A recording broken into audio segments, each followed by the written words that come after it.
તો સહકારી ક્ષેત્રમાં બે જૂથ વચ્ચે હવે વિવાદ વકર્યો છે, ત્યારે વધુ વિગતે વાત કરવા અમારી સાથે જોડાયા છે અમારા સંવાદદાતા મોહિત ભટ્ટ। મોહિત, તમારી પાસેથી જાણવા માંગીશું, જે રીતે સહકારી ક્ષેત્રમાં બે જૂથ વચ્ચે વિવાદ વકર્યો છે, શું અપડેટ મળી રહી છે?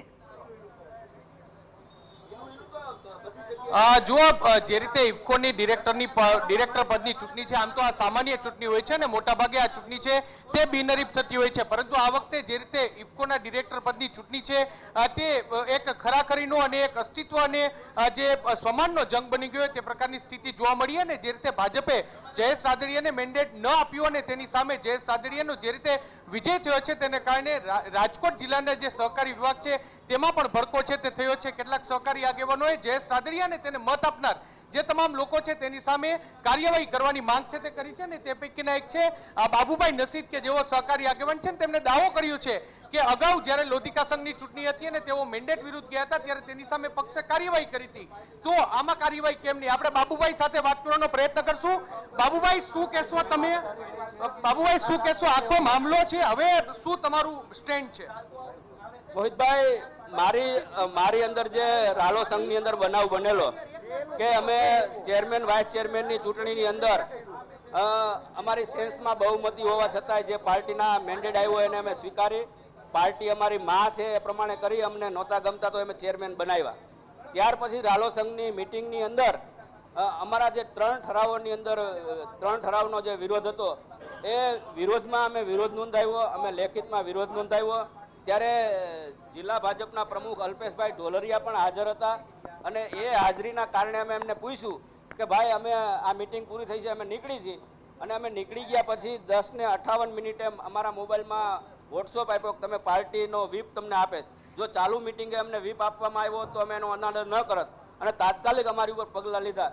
એવી જ રીતે સમગ્ર દેશની અંદર આવડી મોટી સંસ્થા અને આખા દેશમાં ચર્ચા હતી, એની ચૂંટણી થઈ ઇફકોની અને એમાં બિપિનભાઈ ગોતાને મેન્ડેટ આપ્યો, તો એ મેન્ડેટની વિરુદ્ધ જેમને ઉમેદવારી કરી છે 113 મત વિરુદ્ધમાં પડ્યા છે। હું એમ માનું છું 113 લોકો વિરુદ્ધમાં પાર્ટીએ કાર્યવાહી કરવી જોઈએ, હું સ્પષ્ટ માનું છું। બાબુભાઈ, શું કહેશો તમે? સહકારી ક્ષેત્રમાં સામાન્ય રીતે આ ચૂંટણી બિનહરીફ થતી હોય છે, પરંતુ આ વખતે જે રીતે મેન્ડેટ સામે આવ્યો, જયેશ રાદડિયાએ મેન્ડેટની વિરુદ્ધ ફોર્મ ભર્યું, તેની જીત મેળવી, શા માટે આવું થયું? એ તો એમને જ ખબર હોય કે શું કામ એમને ફોર્મ ભર્યું, એમને શું કામ મેન્ડેટનો અનાદર કર્યો, એ મારો વિષય નથી। મારો વિષય તો એટલો જ છે કે જો પાર્ટી મારી ઉપર કાર્યવાહી કરી શકતી હોય તો અન્ય લોકો જેને પાર્ટીના સરેઆમ મેન્ડેટનો વિરોધ કર્યો છે એની સામે પણ કાર્યવાહી થવી જોઈએ, એવું મારું સ્પષ્ટ માનવું છે। મોહિતભાઈ, શું માનો છો કે કોંગ્રેસના કેટલાક લોકો છે તેમને પણ જયેશ રાદડિયાને સમર્થન કર્યું છે? ત્યારે અહીંયા જ્યારે પાટીલ સાહેબ અધ્યક્ષ બન્યા ત્યારે એ પોતે પણ કહે છે કે ભાજપ અને કોંગ્રેસનું ઈલું ચાલુ હતું, મેન્ડેટ પ્રથાને કારણે ઈલું તોડ્યું છે। તો રાજકોટ જિલ્લાની અંદર પણ ઈલું ડૉક્ટર ડાયાભાઈ પટેલ ડિસ્ટ્રિક્ટ બેંકના ડિરેક્ટર છે અને કોંગ્રેસના નેતા છે, ડિસ્ટ્રિક્ટ બેંકના ડિરેક્ટર મોહમ્મદ પીરજાદા સાહેબ છે, એ પણ ડિરેક્ટર છે, વસંતભાઈ ગઢિયા માર્કેટિંગ યાર્ડના વાઇસ ચેરમેન છે, એ વાઇસ ચેરમેન થયા પછી પટ્ટો પહેર્યો।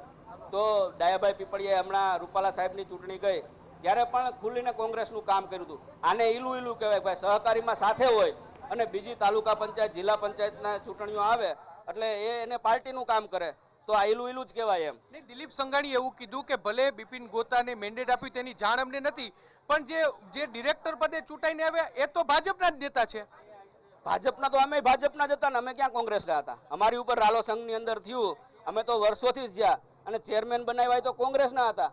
અમે પાર્ટીના, હું 1989ની અંદર પહેલા પોલિંગ એજન્ટ બેઠો હતો, ત્યારથી અમે પાર્ટીના કાર્યકર્તા અને અમે પાર્ટી અમારી માં છે એવું માની છીએ, ત્યારે માની વિરુદ્ધમાં કાંઈ જવા એવો સવાલ જ ન હોય। હવે શું કાર્યવાહી થવી જોઈએ જયેશ રાદડિયા સામે ને તેની સાથેના જે ડિરેક્ટરો છે એટલે જે સભ્યો છે, મતદારો છે તેની સામે?